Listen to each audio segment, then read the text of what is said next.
Or another option available to you within step 4 is final selection.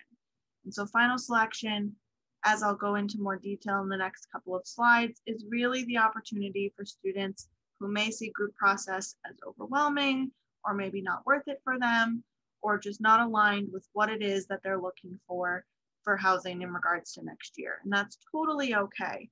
And so final selection is an option for you if this is what you're kind of feeling when thinking about the room selection process. So again, step 4, final selection. Final selection is for students who do not have a group or do not wish to participate in the group process and can therefore sign up for final selection. Final selection sign up begins Friday, March 26th and ends Monday, March 29th. Students who sign up for final selection may indicate up to 3 room type preferences. And assignments will be based on availability of preferences as well as roommate profile matching. And so again, it's really important to make sure that that roommate profile is up to date.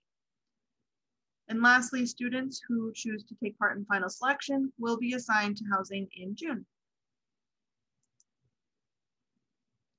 So here we are, step 5, after room selection. Now, if you end up wishing to move off campus after selecting your room, you must do so by completing a housing cancellation form. For those wanting to complete this housing cancellation form, you have until May 31st to cancel housing and receive a full refund. For those who take part in final selection, please do not let this deadline scare you away.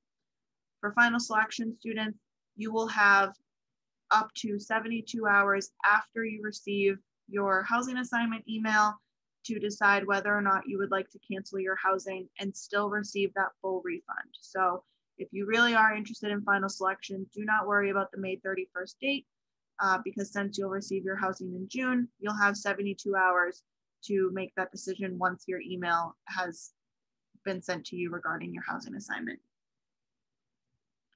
Students must move into the room selected at room selection or assigned through final selection.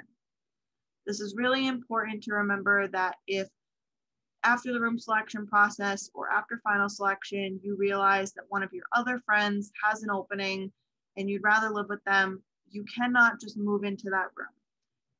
If you have any questions about room assignments or roommates or anything like that, please email placement@bc.edu.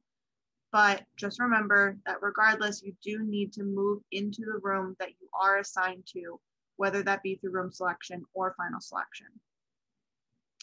Students are not permitted to change rooms until after the second week of classes.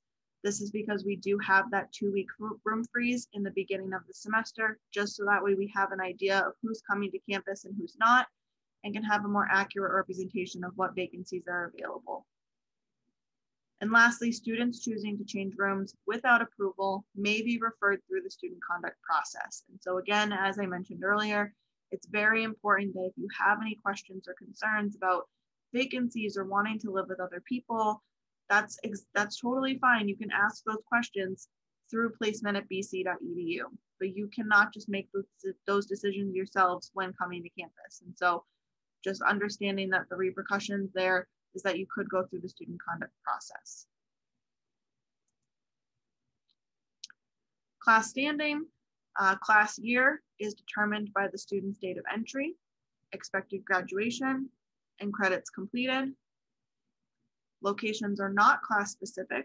However, most locations become class-based through the selection process, so just something to keep in mind.